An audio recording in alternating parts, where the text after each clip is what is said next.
कभी सोचा है आपने कि एक सेकंड में आपके मोबाइल पर कितने नोटिफिकेशंस आ जाते हैं, और जब भी नोटिफिकेशन आता है तो आपका ध्यान उसकी तरफ चला जाता है। जब आप सोशल मीडिया ओपन करते हैं तो शॉर्ट वीडियोस की भरमार लगी हुई है। लीन फॉरवर्ड करते हुए आप उन शॉर्ट वीडियोस को देखते चले जाते हैं। और यही नहीं, जब आप किसी एप्लीकेशन पर होते हैं तब उस एप्लीकेशन के नोटिफिकेशन भी आपको आ रहे होते हैं। तो कहने का मतलब यह है कि आज के समय में हमारा अटेंशन स्पैन बहुत छोटा हो गया है। कोई वीडियो अगर हमें पसंद ना आए तो हम तुरंत दूसरा वीडियो देखने लगते हैं। हमारे ब्राउजर में एक साथ कई टैब्स खुले रहते हैं।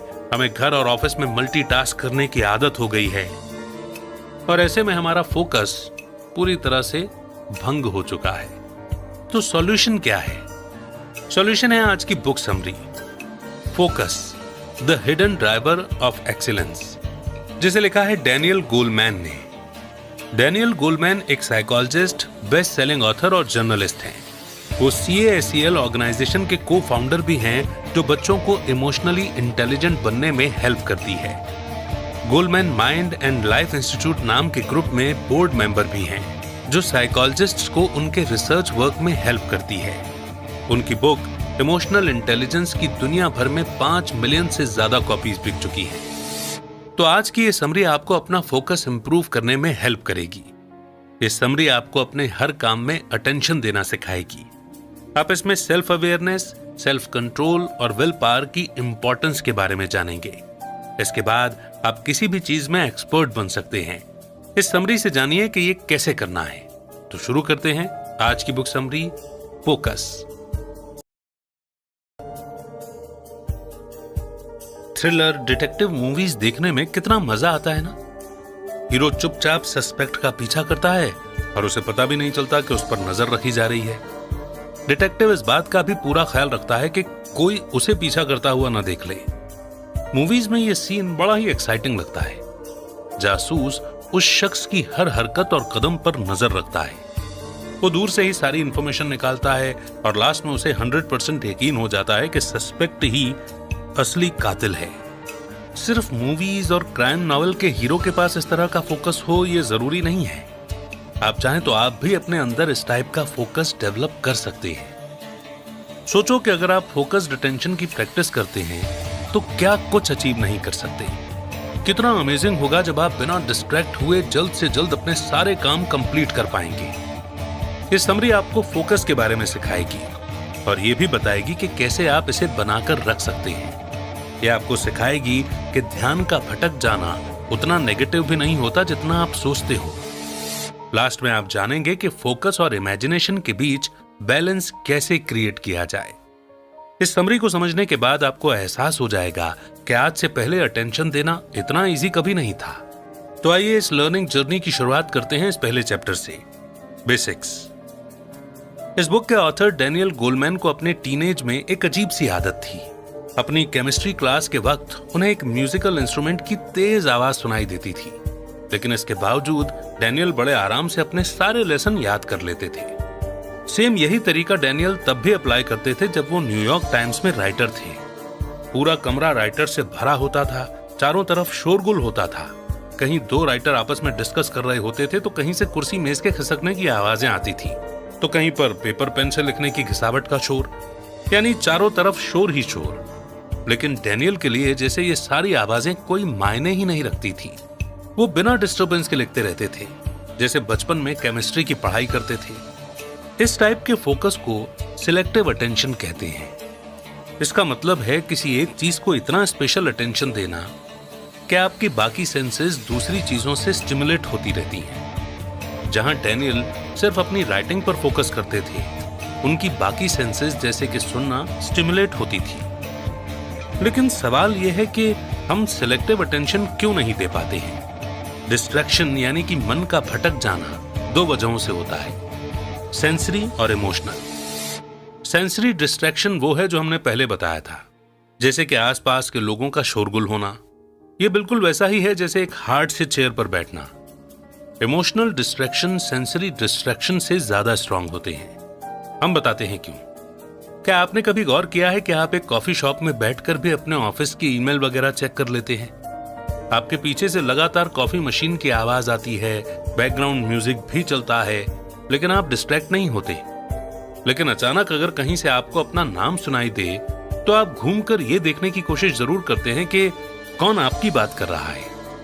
आपके कान खड़े हो जाते हैं और माइंड अलर्ट हो जाता है। आपका माइंड डिस्ट्रैक्ट हो जाता है। यहां आप जानने की कोशिश करेंगे कि लोग आपके बारे में क्या डिस्कस कर रहे हैं।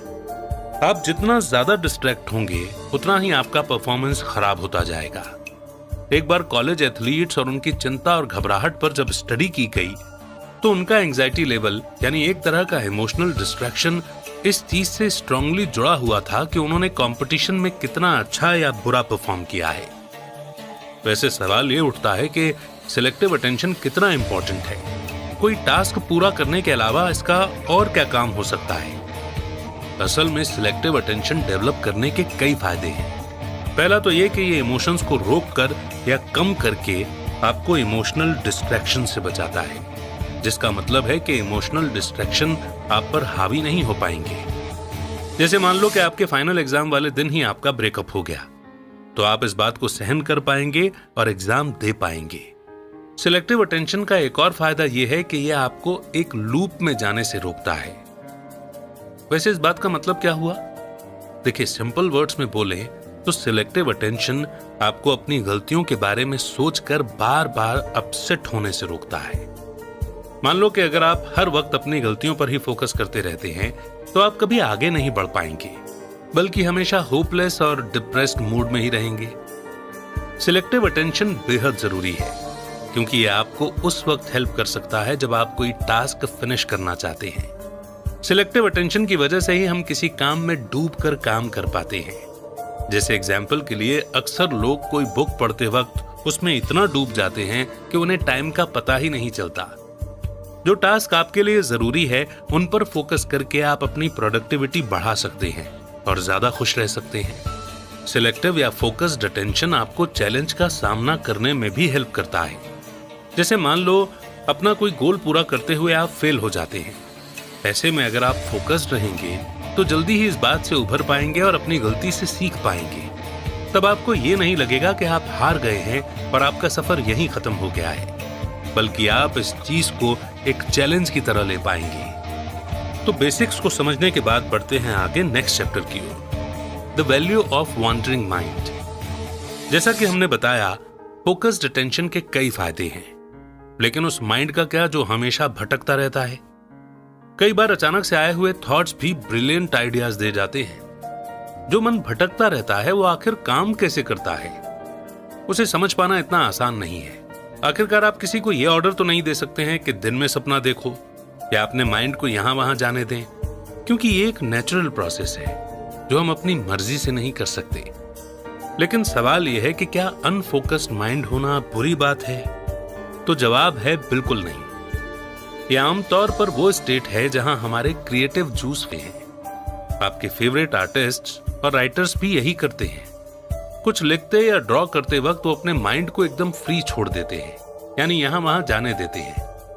क्रिएटिविटी तभी बेस्ट तरीके से निकल कर बाहर आएगी जब कोई रूल्स या रेगुलेशंस नहीं होंगे और ना ही कोई लिमिटेशन होगी। एक भटकता हुआ मन आपको सिर्फ क्रिएटिव ही नहीं बनाता, बल्कि जब आप अपने मन को यहां वहां जाने देते हैं तो आप फ्यूचर के बारे में सोच सकते हैं, जीवन के बारे में या अपने बारे में गहराई से सोच सकते हैं। सेल्सफोर्स के सीईओ मार्क बेनियोफ जैसे सक्सेसफुल लोग अपने माइंड को भटकने का मौका देते हैं और इसके लिए टाइम भी निकालते हैं। मार्क महीने में एक बार हवाई जरूर जाते हैं अपने माइंड को रिलैक्स करने के लिए, और जब वो वापस काम पर लौटते हैं तो उनके पास ढेर सारे नए आइडियाज होते हैं। फोकस्ड अटेंशन का होना बहुत ही अच्छी बात है और कोई इससे इनकार नहीं कर सकता, लेकिन वॉन्डरिंग माइंड, एक भटकते हुए माइंड की पावर को भी इग्नोर नहीं कीजिए। ऐसे केसेस भी हुए हैं जब एक भटकते हुए माइंड की वजह से लोगों को बहुत फायदा हुआ है। जैसे एक बार एक एक्सपेरिमेंट किया गया था जहां वॉलंटियर्स को 2 ग्रुप में बांटा गया। एक ग्रुप को बोला गया कि उन्हें टास्क पर पूरी तरह से कंसंट्रेट करना है, यानी एकदम फोकस्ड रहना है, जबकि सेकंड ग्रुप को ऐसा कोई इंस्ट्रक्शन नहीं दिया गया। टास्क ये था कि उन्हें उन एक्टिविटीज की आदत डालनी थी जो उनके लिए एकदम नई थी। रिजल्ट के हिसाब से सेकंड ग्रुप यानी कि भटकते हुए मन वाले लोगों को फर्स्ट ग्रुप के मुकाबले 40% ज्यादा फायदा हुआ था, क्योंकि ये लोग ओरिजिनल जवाब दे रहे थे। ये लोग ज्यादा जल्दी और क्रिएटिव तरीके से अपनी एक्टिविटीज कर पा रहे थे, यानी ये लोग ज्यादा क्रिएटिव भी थे और सही जवाब भी दे रहे थे। उन्होंने खुद को सिर्फ जवाब देने तक लिमिट नहीं किया था। Finding balance. फोकस्ड अटेंशन के साथ साथ वंडरिंग माइंड का होना आपके लिए फायदेमंद साबित हो सकता है। अपने गोल्स और माइलस्टोन्स तक पहुंचने के लिए जहां आपको फोकस की जरूरत पड़ेगी, वहीं आपके वंडरिंग माइंड की फ्रीडम आपको और भी क्रिएटिव बनने में हेल्प करेगी। लेकिन ज्यादा फोकस करना या वंडरिंग माइंड का होना भी कई बार आपके लिए अनहेल्दी हो जाता है। साइकोलॉजिकल नजरिए से देखें तो वंडरिंग माइंड की वजह से आपकी सेल्फ एस्टीम कम हो सकती है। वो इसलिए क्योंकि आपका माइंड ऑटोमेटिकली आपके पास वापस आ जाता है। चाहे अभी आपका वंडरिंग माइंड कुछ भी सोच रहा हो, वो वापस आप पर आ जाता है। साइकोलॉजी की फील्ड योरसेल्फ यानी आप खुद के टॉपिक को एक डिफॉल्ट सेटिंग के तौर पर देखती है। ये एक मेंटल हैबिट है जिसे तोड़ना बड़ा मुश्किल है। मान लो आपका माइंड हमेशा भटकता रहता है और हर बार जब ऐसा होता है आप अंत में खुद पर आ जाते हैं, यानी खुद के बारे में सोचना शुरू कर देते हैं। वैसे तो इसमें कोई बुराई नहीं है, लेकिन असल में होता क्या है कि इससे आपके अंदर एंजाइटी स्टार्ट हो जाती है और आप स्ट्रेस में आ जाते हैं। आप हमेशा उन गलत और नेगेटिव चीजों पर आकर अटक जाते हैं जो आपसे हो गई हैं। आप सोचने लगते हैं कि आपने कितना कम अचीव किया है और आप खुद को क्रिटिसाइज करना शुरू कर देते हैं। मेडिटेशन एक इफेक्टिव तरीका है अपने माइंड को भटकने और सेल्फ क्रिटिसाइजिंग से बचाने का। यहाँ हम आपको एक लॉयर और उसके रेजिन्स यानी कि किशमिश की कहानी सुनाते हैं, जो आपको मेडिटेशन और इसके फायदों के बारे में समझाएगी। इस लॉयर को कभी अपने काम से फुर्सत नहीं मिलती थी, या यूं कह लो कि वो एक वर्कोहॉलिक था। उसे शायद ही कभी आराम करने का टाइम मिलता हो। उसका सारा ध्यान सिर्फ काम पर रहता था। इसीलिए एक दिन उसके बॉस ने उसे जबरदस्ती वेकेशन पर भेज दिया। वेकेशन पर लॉयर की मुलाकात एक महिला से होती है, जो लॉयर को मेडिटेशन की खूबियों के बारे में बताती है और ये भी कहती है कि मेडिटेशन ने उसे लाइफ के हर एरिया में किस तरह मदद की है। लेकिन जब लॉयर इस बात को ज्यादा सीरियसली नहीं लेता, तो वो औरत उसे किशमिश यूज करके मेडिटेशन ट्राई करने को कहती है। वो लॉयर को कुछ किशमिश देकर कहती है कि उसे एक एक करके धीरे धीरे चबा चबा कर खाना है। किशमिश चबाते वक्त उसे उसके फ्लेवर पर फोकस करना है। उसे हर किशमिश को धीरे धीरे एंजॉय करते हुए चबाना है और अपने मुंह में उसका स्वाद महसूस करना है। लॉयर इंस्ट्रक्शन को फॉलो करते हुए एक एक किशमिश को धीरे धीरे स्वाद लेते हुए चबाता है। उसे यह देखकर बड़ी हैरानी होती है कि उसका सारा ध्यान सिर्फ किशमिश के फ्लेवर पर था। इसके अलावा उसका दिमाग कुछ और सोच ही नहीं रहा था। इतना सुकून उसे एक अरसे के बाद हासिल हुआ था। ना तो उसे किसी काम की चिंता हो रही थी और ना ही कोई टेंशन था। वो बड़े आराम से एक एक किशमिश को स्वाद लेकर खाता रहा। इसी को मेडिटेशन कहते हैं। ये अपने माइंड को शांत करने का तरीका है, जो आपको रिलैक्स भी करता है और एनर्जी से भी भरता है। तो अब आप समझ गए होंगे कि मेडिटेशन करके आप अपने मन के भटकने को कंट्रोल कर सकते हैं। लेकिन अपने माइंड को अनफोकस करने के लिए आप क्या करेंगे? बहुत ज्यादा फोकस करना फिजिकली और मेंटली आपको थका सकता है। मान लो कि आप मैथ्स का प्रॉब्लम सॉल्व करने की कोशिश कर रहे हैं। कई घंटों की कोशिश के बाद भी आप सही जवाब तक नहीं पहुंच पाए, तो अब आपको क्या करना चाहिए? हम बताते हैं। आपको एक ब्रेक लेना चाहिए। कई घंटों की मशक्कत के बाद दिमाग को भी आराम की जरूरत पड़ती है। अपने माइंड को अनफोकस करना जरूरी है, क्योंकि एक ही पॉइंट पर अटके रहना अनप्रोडक्टिव होता है। इसके लिए कुछ देर खड़े हो जाइए, अपने हाथों को स्ट्रेच कीजिए, खिड़की से बाहर का नजारा देखिए। खुली हवा में जाकर आपको बहुत अच्छा लगेगा। आपके आसपास देखने लायक या ऑब्जर्व करने लायक कितना कुछ है कि आप थोड़ी देर के लिए मैथ्स की प्रॉब्लम को भूल जाएंगे। जरा देखिए कि आपके आसपास खेलते हुए बच्चे कितने प्यारे लग रहे हैं, या लोग सड़क पर कैसे बतियाते हुए जा रहे हैं। हो सकता है कि आपको चिड़ियों की चहचहाहट सुनने को मिले, या फिर किचन में पक रहे खाने की जायकेदार खुशबू आपके मुंह में पानी ले आए। इस एक्सरसाइज का मकसद है अपनी प्रॉब्लम से कुछ देर के लिए ध्यान हटाकर किसी और चीज पर फोकस करना, ताकि आपके माइंड को रिलैक्स होने का मौका मिल सके।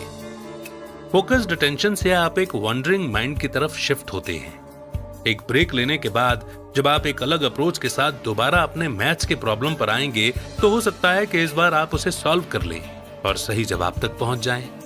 The inner compass. फोकस का मतलब सिर्फ ये नहीं है कि आपके अंदर अटेंशन देने की कितनी एबिलिटी है।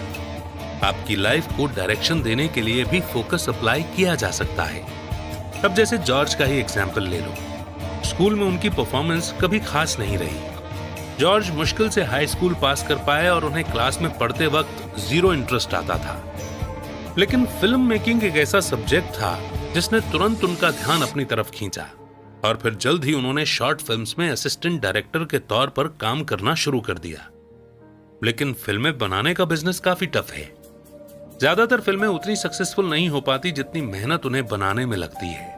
कई लोग आपके ओरिजिनल आइडिया को एडिट और रिवाइज कर देते हैं। जॉर्ज के साथ भी कुछ ऐसा ही हुआ था। उन्होंने कुछ स्मॉल स्केल की फिल्म्स बनाई जिन्हें मुश्किल से ही पॉपुलैरिटी मिली या उनसे प्रॉफिट हुआ।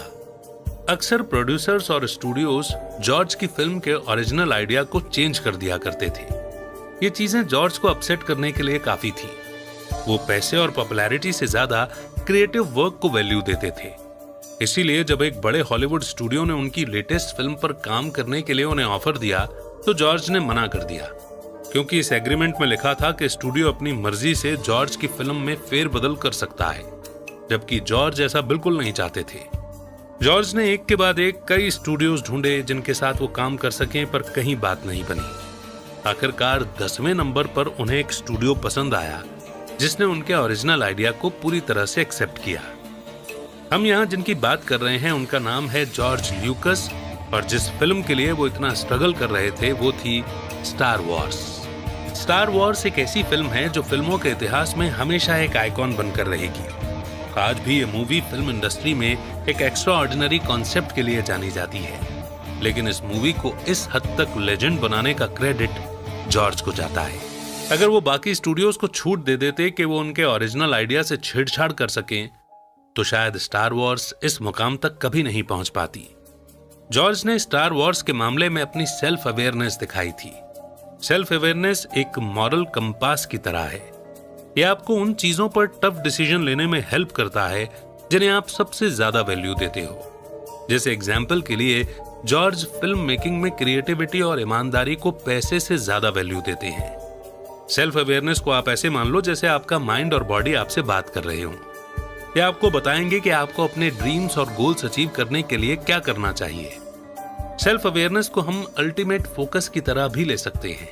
वो इसलिए क्योंकि ये आपको लाइफ के हर डिसीजन में गाइड करता है।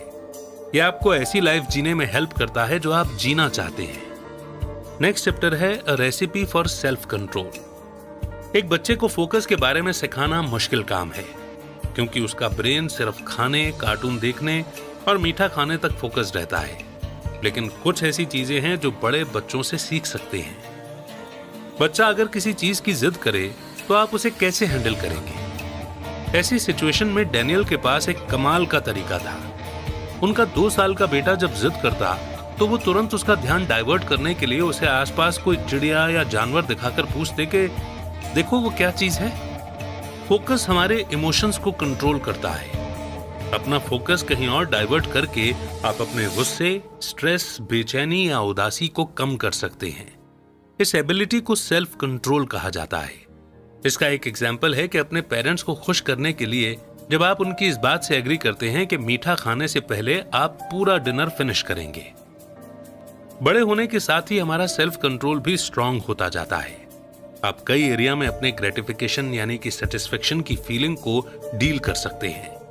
जैसे एग्जाम्पल के लिए किसी मेजर सब्जेक्ट का पेपर फिनिश करने के लिए वीकेंड पर दोस्तों के साथ पार्टी करने का आइडिया ड्रॉप करना, बाहर से खाना ऑर्डर करने के बजाय घर में खाना बनाना ताकि पैसे बचाए जा सके। सेल्फ कंट्रोल सेल्फ अवेयरनेस का कंपोनेंट है। फिर से हम बता दें कि सेल्फ अवेयरनेस का मतलब है ये जानना कि आप लाइफ में सबसे ज्यादा वैल्यू किसे देते हैं। यहां हम फिर से स्टार वॉर्स के डायरेक्टर जॉर्ज ल्यूकस का एग्जाम्पल लेते हैं। जॉर्ज क्रिएटिविटी और ईमानदारी को बहुत वैल्यू देते हैं। उनके अंदर स्ट्रॉन्ग सेल्फ कंट्रोल है। कोई भी डायरेक्टर अपने करियर के स्टार्टिंग पॉइंट में अपनी फिल्में बेचने के लिए एक्साइटेड रहता है। उन्हें जहां से भी फिल्म बेचने का ऑफर मिल जाए तो वो उसे कभी भी ना नहीं कहते, हमेशा तैयार हो जाते हैं। मगर जॉर्ज ऐसे नहीं है। उनकी प्रायोरिटी है उनके आइडियाज की ईमानदारी। जॉर्ज शायद डरते थे, वो शायद पूरी तरह से श्योर नहीं हो पाते थे, लेकिन उनकी सेल्फ अवेयरनेस और सेल्फ कंट्रोल ने उन्हें मुश्किल हालात से बाहर निकलने में हमेशा मदद की। सेल्फ अवेयरनेस का दूसरा जरूरी हिस्सा है विल पावर, जिसका एक मतलब है डट कर लगे रहना। विल पावर सेल्फ कंट्रोल की तरह ही छोटी उम्र से सीखी जा सकती है। 1960 में हुई एक स्टडी में उन बच्चों को सब्जेक्ट बनाया गया जिन्हें बचपन में नजरअंदाज किया गया था, यानी उन पर ध्यान नहीं दिया गया था। यह स्टडी असल में उनके आईक्यू लेवल को बूस्ट करने के लिए की गई थी, जिसके लिए रिसर्चर्स ने बच्चों को स्पेशल केयर और अटेंशन दी। उन्हें सेल्फ कंट्रोल और सेल्फ अवेयरनेस के बारे में सिखाया गया। बदकिस्मती से यह स्टडी तो उनका आईक्यू बूस्ट नहीं कर पाई, लेकिन हाँ, रिसर्चर्स इसके जरिए कुछ और नोटिस कर पाए थे। जब ये बच्चे बड़े हुए तो उनमें टीन एज में प्रेगनेंसी और स्कूल जाना बंद कर देना जैसी प्रॉब्लम के केस कम हो गए थे। इन बच्चों ने किसी तरह का क्राइम भी नहीं किया था जैसा पहले करते थे, और कई बच्चे बड़े होकर अच्छी जॉब भी करने लगे थे। उनका आईक्यू तो एवरेज था, पर जो केयर और अटेंशन उन्हें मिली थी उसके कारण उनकी पूरी लाइफ ही चेंज हो गई थी। यंग एज में विल पावर कैसे सीखी जा सकती है, इसका एक और एग्जाम्पल है मार्शमेलो टेस्ट। ये एक एक्सपेरिमेंट था जिसे स्टैनफोर्ड यूनिवर्सिटी के साइकोलॉजिस्ट वॉल्टर मिशेल ने किया था। मिशेल ने पार्टिसिपेंट्स के तौर पर 4 साल तक की उम्र के बच्चों को लिया था। इन बच्चों को एक टेबल के पास बैठा दिया गया और टेबल के ऊपर बीचों बीच एक मार्शमेलो की ट्रे रख दी गई। मिशेल ने बच्चों को इंस्ट्रक्शन दिया कि अगर अभी किसी बच्चे को मार्शमेलो खानी है तो वो खा सकता है, लेकिन अगर किसी को 2 मार्शमेलो खानी है तो उसके लिए एक शर्त थी कि मिशेल को कुछ देर के लिए किसी काम से बाहर जाना था, और इस दौरान अगर बच्चे बिना एक भी मार्शमेलो खाए उनके आने का वेट करते तो उन्हें 2 मार्शमेलो मिल सकती थी। अब क्योंकि ये एक्सपेरिमेंट एक खाली कमरे में हो रहा था तो वहां कोई भी ऐसी चीज नहीं थी जो बच्चों को डिस्ट्रैक्ट कर पाती। इस एक्सपेरिमेंट के अलग अलग रिजल्ट मिले। कुछ बच्चों ने तुरंत मार्शमेलो खा लिया, जबकि कुछ बच्चों ने मिशेल के वापस आने का इंतजार किया। कुछ बच्चों ने पहले वेट भी किया पर बाद में मार्शमेलो खाने से खुद को रोक नहीं पाए। फिर से एक एक्सपेरिमेंट से यह प्रूव हुआ कि फोकस इंसान के विल पावर को इंप्रूव करता है। लेकिन किस तरह? जिन बच्चों ने मिशेल के लौटने का वेट किया था, उन्होंने अपनी इच्छा को रेजिस्ट करने के लिए अपना ध्यान कहीं और डाइवर्ट करने की कोशिश की। उनके अंदर 2 मार्शमेलो हासिल करने की विल पावर थी, इसलिए उन बच्चों ने अपना ध्यान कहीं और लगाकर खुद को एक मार्शमेलो खाने से रोके रखा। कुछ बच्चे इस दौरान गाना गाते रहे, कुछ डांस करते रहे और कुछ बस इंतजार करते रहे। कुछ ने आंखें बंद करके किसी और चीज की तरफ फोकस करने की कोशिश की। बीच बीच में अनफोकस करना आपको अपनी विल पावर स्ट्रांग करने में हेल्प करता है। यह सुनने में उल्टा लगता है, पर यह आपको लॉन्ग टर्म गोल्स अचीव करने के लायक बनाता है। जैसे मान लो कि आप फिट होना चाहते हैं, आपका फोकस है एक मस्कुलर और हेल्दी बॉडी बनाना, लेकिन ये गोल अचीव करने के लिए आप हर घंटे में एक्सरसाइज तो नहीं करेंगे। आपको बीच बीच में खुद को अनफोकस करना पड़ेगा ताकि आपको लगातार एक्सरसाइज करने से ज्यादा थकावट या कमजोरी ना हो जाए। ठीक यही चीज आपकी विल पावर करती है। यह आपको बिना थके आगे बढ़ाते हुए डटे रहने में मदद करती है। नेक्स्ट चैप्टर है द मिथ ऑफ 10,000 आवर्स। क्या आपने एडिटर रोड के बारे में सुना है? एडिटर रोड एक टफ स्लेज डॉग रेस है जो अलास्का की खून जमा देने वाली ठंड में की जाती है। ये रेस करीब 1 हफ्ते से ज्यादा चलती है। एडिटर रोड में स्लेज करने वालों को कई तरह के चैलेंज का सामना करना पड़ता है। सबसे पहला चैलेंज तो है रफ और ठंडा मौसम। कई बार लोगों को रेस के दौरान बर्फीले तूफानों का सामना भी करना पड़ जाता है, लेकिन स्लेजर्स रेस स्टार्ट होने के पहले अपनी पूरी तैयारी करके रखते हैं ताकि अगर कोई डॉग घायल हो जाए तो उसका फौरन इलाज किया जा सके। लोग अपने साथ जरूरी सामान, खाना और फर्स्ट एड बॉक्स साथ लेकर चलते हैं। सुजन बुचर एडिटर रोड की सबसे जानी मानी स्लेजर्स थी। सुजन कंपटीशन के लिए एक बेहद अलग अप्रोच रखती थी। आमतौर पर स्लेजर्स 12 घंटे रेस करते थे और 12 घंटे आराम, लेकिन सुजैन का तरीका अलग था। वो और उनके डॉग 6 घंटे रेस करते थे और 6 घंटे आराम। इस रूटीन से सुजैन को बहुत फायदा मिलता था। सबसे पहले तो सुजैन के डॉग्स को आराम करने का पूरा टाइम मिल जाता था और खुद सुजैन भी थकान से बच जाती थी। ये एकदम परफेक्ट स्ट्रेटेजी थी। सुजैन कई सालों से इसी रूटीन को फॉलो करती आ रही थी, जिसके चलते ही वो एडिटरॉड की बेस्ट स्लेजर बन पाई थी। आपको कई बुक्स मिल जाएंगी जिनमें 10,000 घंटे प्रैक्टिस करने के रूल पर जोर दिया गया है। इस रूल का नाम है द 10,000 रूल। इस रूल के हिसाब से आपको किसी भी फील्ड में एक्सपर्ट बनने के लिए 10,000 घंटे यानी कि 10,000 आवर्स प्रैक्टिस करने की जरूरत पड़ती है। यानी अगर आप बार बार एक ही काम करते रहेंगे तो उसमें माहिर हो जाएंगे। मगर असल में ऐसा, जैसे मान लो कि आप 10,000 आवर्स यानी कि 10,000 घंटे शूटिंग की गलत प्रैक्टिस करते रहे, तो क्या आपका निशाना सही लग पाएगा? नहीं, आप कभी भी शूटिंग में एक्सपर्ट नहीं बन पाएंगे, बल्कि आप सिर्फ अपना टाइम वेस्ट कर रहे होंगे। इसके बजाय स्मार्ट प्रैक्टिस आपको एक्सपर्ट बना सकती है। यह तब होता है जब आप अपनी परफॉर्मेंस इंप्रूव करने की टेक्निक एडजस्ट करते रहते हो। स्मार्ट प्रैक्टिस में फोकस्ड रहना भी शामिल है। छोटी से छोटी गलती पर ध्यान दो ताकि उन्हें सुधारा जा सके। शायद इसलिए डांस स्टूडियोज में जमीन से सीलिंग तक कांच लगे रहते हैं, ताकि डांसर्स की एक एक गलती पकड़ में आ सके। जो लोग अपनी स्किल से सेटिस्फाइड हैं और जो लोग फोकस्ड अटेंशन रखते हैं, उनके बीच फर्क होता है। कुछ लोग बार बार एक ही लेवल की परफॉर्मेंस देने के बाद भी संतुष्ट रहते हैं। उन्हें खुद को इंप्रूव करने की कोई जल्दी नहीं होती और ना ही वो इस बारे में ज्यादा सोचते हैं। उनके लिए तो इतना ही काफी है कि वो ऐसा कर पा रहे हैं। फोकस्ड अटेंशन वाले लोग हमेशा कुछ न कुछ सीखते रहते हैं। उनके मन में हमेशा यही चलता रहता है कि लाइफ के किन एरियाज को इंप्रूव किया जाए। उन्हें एक्सपर्ट्स की तलाश होती है जो उन्हें फीडबैक और ज्यादा ट्रेनिंग दे सके।